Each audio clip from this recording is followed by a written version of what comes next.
ఆగండి, అలా చేయకండి. మీరు భయపడకండి, మీ వెనక నేను వస్తున్నాను. శ్మశానం దగ్గరికి వెళ్దాం పదండి అని మాంత్రికుడు ఊరివారిని తీసుకొని శ్మశానానికి బయలుదేరాడు. కొంతసేపటికి శ్మశానానికి చేరుకున్నారు. శ్మశానానికి చేరుకున్న ప్రజలు ఆ శవాన్ని దహనం చేయడానికి ఏర్పాట్లు చేశారు. ఇంతలో ఆ దెయ్యం అక్కడి నుంచి తప్పించుకోవడానికి ప్రయత్నిస్తుంది. తన శక్తి అంతా కూడబెట్టుకొని అక్కడి నుంచి తప్పించుకుంది. తప్పించుకున్న దెయ్యం ఆగ్రహంతో శ్మశానం దగ్గరకు వెళ్ళింది. ఆపండి, మీకు ఎంత ధైర్యం ఉంటే ఇలా చేస్తారు? ఆ మాంత్రికుడు అండ చూసుకొని నన్నే ఎదిరిస్తారా? మీ అందరినీ చంపి తినేస్తాను. నేనుండగా నువ్వు అలా చెయ్యలేవు. వాళ్ళనేమైనా చేయాలంటే ముందు నువ్వు నన్ను దాటాలి. కానీ నీకు అది సాధ్యం కాదు. నా శక్తుల ముందు నీ శక్తులు ఎందుకు పనికిరావు? అవునా? నా శక్తిని చూస్తావా? ఇదిగో చూడు అని దెయ్యం తన శవాన్ని మాయం చేస్తుంది. ఇంతసేపు ఇది మీ దగ్గర ఉంది అనే కదా మీ ధైర్యం. ఇప్పుడేం చేస్తారో నేను చూస్తాను అని దెయ్యం అక్కడి నుంచి మాయమైపోయింది. స్వామి, ఇప్పుడెలా? మనకు ఉన్న ఒక్క అవకాశం కూడా పోయింది. మరి ఆ దయ్యాన్ని అంతం చేసే ఉపాయం ఏది? మీరేం కంగారు పడకండి. ఆ దెయ్యం తన శవాన్ని ఎక్కడ ఉంచిందో నేను కనిపెడతాను. కానీ అంతవరకు మీరు చాలా జాగ్రత్తగా ఉండాలి అని మాంత్రికుడు ఊరివారిని తీసుకొని కుళాయి దగ్గరకు వెళ్ళాడు. మాంత్రికుడు ఆ కుళాయి దగ్గర కొంత మట్టిని తీసుకొని ఊరి వాళ్లను జాగ్రత్తగా ఉండమని తన గృహానికి బయలుదేరాడు. ఊరివారు ఎవరింటికి వారు వెళ్లారు. గృహానికి చేరుకున్న మాంత్రికుడు ఆ దెయ్యాన్ని బంధించడానికి తన తీసుకుని వచ్చిన మట్టితో పూజను మొదలుపెట్టాడు.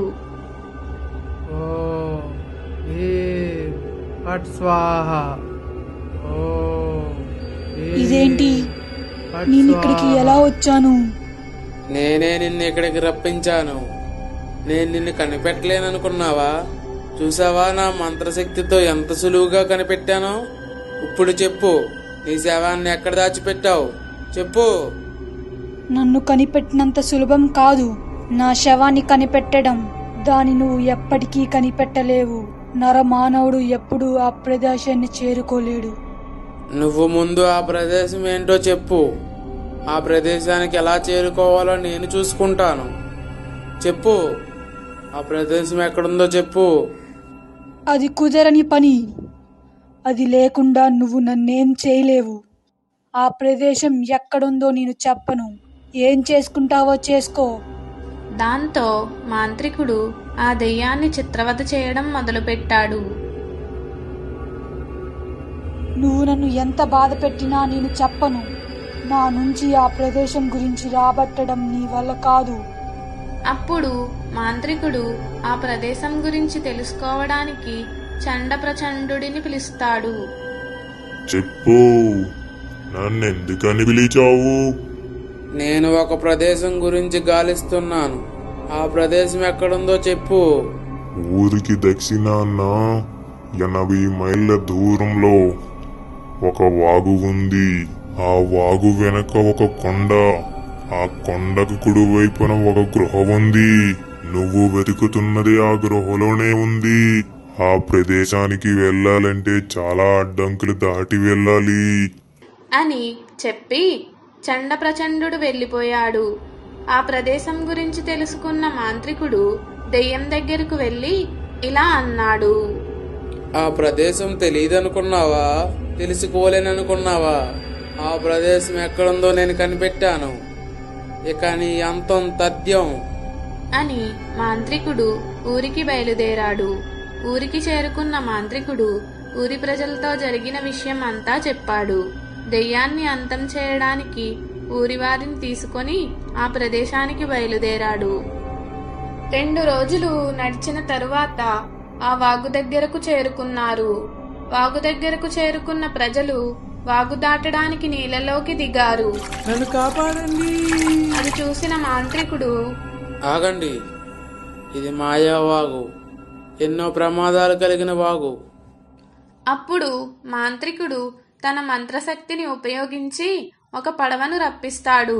అప్పుడు అందరూ ఆ పడవలోకి ఎక్కి అవతలి వైపుకు బయలుదేరారు.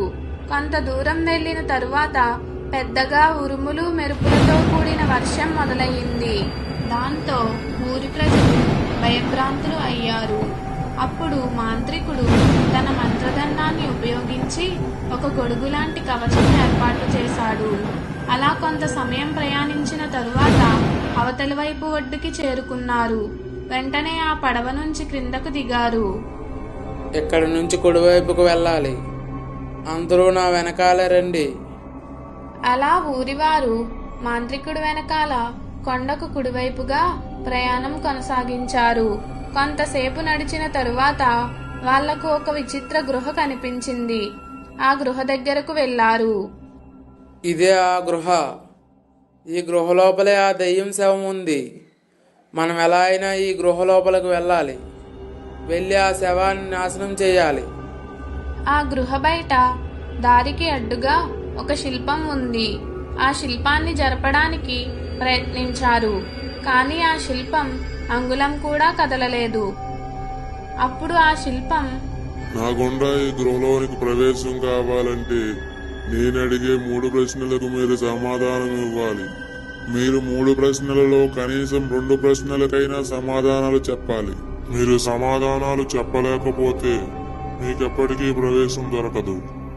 మీ మొదటి ప్రశ్న, ఇంత కాదు విడ్డూరం లేదు, అయినా అది వస్తే అందరూ నోరు తెరుస్తారు. ఏమిటది? ఊరివారిలో ఒకరు శిల్పం ముందుకు వచ్చి, ఆ ప్రశ్నకు సమాధానం ఆవలింత. సరి అయిన సమాధానం. మీ రెండవ ప్రశ్న, చీకటి పడకముందే ఇంటికి చేరాలనే తొందర లేదు, రాత్రైనా పగలైనా చేత దీపం పట్టుకొని తిరుగుతుంది. ఏమిటది? ఆగు, నువ్వు కంగారు పడకు. ఆ ప్రశ్నకు సమాధానం అగ్ని. మీరిచ్చిన సమాధానం సరైనది కాదు. మీ మూడవ ప్రశ్న, నీవు ఎన్ని రంగులు మార్చినా దాని రంగు మార్చలేవు. ఏమిటది?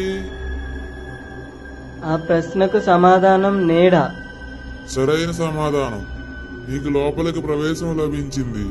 అలా ఆ శిల్పం వారిని లోపలికి వెళ్ళడానికి అనుమతి ఇచ్చింది. అప్పుడు మాంత్రికుడు ఊరిలో వారు ఆ శిల్పద్వారం గుండా లోపలికి వెళ్లారు. లోపల మొత్తం చిమ్మ చీకటిగా ఉంది.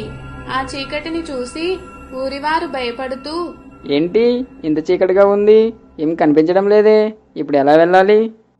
అప్పుడు మాంత్రికుడు తన మంత్రదండాన్ని ఉపయోగించి వెలుగుని రప్పించాడు. ఆ వెలుగులో మాంత్రికుడు వెనుక భయం భయంగా నడవసాగారు. కొంతసేపు నడిచిన తరువాత మాంత్రికుడికి ఒక కాగడా కనిపించింది. అప్పుడు మాంత్రికుడు వెలుగు కోసం ఆ కాగడాను వెలిగించాడు. వెంటనే ఆ గృహలో ఉన్న కాగడాలు అన్నీ వెలిగాయి. ఆ కాగడాల కాంతిలో నడక సాగించారు.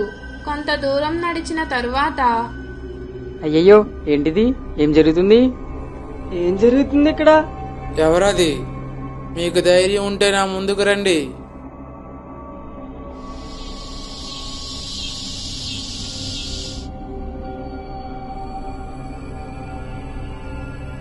అప్పుడు మాంత్రికుడు ఆ 2 పిల్ల దెయ్యాల్ని బంధించాడు. అలా బంధించిన పిల్ల దెయ్యాలను తీసుకొని మాంత్రికుడు ఊరివారితో నడక కొనసాగించారు. అలా కొంతసేపు నడిచిన తరువాత వారికి ఒక అగ్ని ప్రవాహం ఎదురయింది.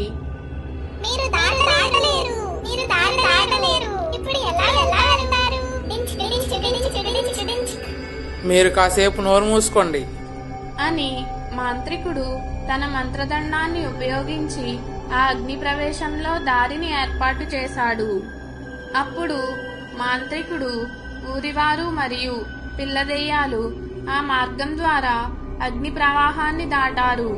అలా కొంత దూరం నడిచిన తరువాత వారికి ఆ దెయ్యం యొక్క శవం కనిపించింది. శవం దగ్గరకు చేరుకున్న మాంత్రికుడు, అదిగో అక్కడ ఉంది శవం, వెళ్ళి ఆ శవాన్ని దహనం చేయండి. వెంటనే అప్పారావు పక్కనే ఉన్న కాగడాను తీసుకొని ఆ శవాన్ని దహనం చేయడానికి వెళ్ళాడు. దహనం చేయడానికి ప్రయత్నించగా షాక్ కొట్టి వెనక్కి పడిపోయాడు. అది చూసిన మాంత్రికుడు, ఎవరో ఆ శవం దగ్గరికి వెళ్ళకండి. ఆ శవం సంగతి నేను చూసుకుంటాను అని మాంత్రికుడు తన మంత్రదండంతో ఆ కవచంపై దాడి చేశాడు. ఇంతలో దెయ్యం ఆ రక్ష నుంచి విడిపించుకొని అక్కడి నుంచి అదృశ్యమైపోయింది. అక్కడ అదృశ్యమైన దెయ్యం శవం దగ్గర ప్రత్యక్షమయ్యి మాంత్రికుడి పైన దాడి చేసింది. దాంతో మాంత్రికుడు స్పృహ కోల్పోయాడు. ఇంతలో అప్పారావు కాగడాను తీసుకొని ఆ శవంపైకి విసురుతాడు. వెంటనే ఆ శవం కాలిపోసాగింది. ఆ శవంతో పాటు దెయ్యం కూడా కాలిపోయింది. అంతటితో ఆ దెయ్యం కథ సమాప్తం అయ్యింది.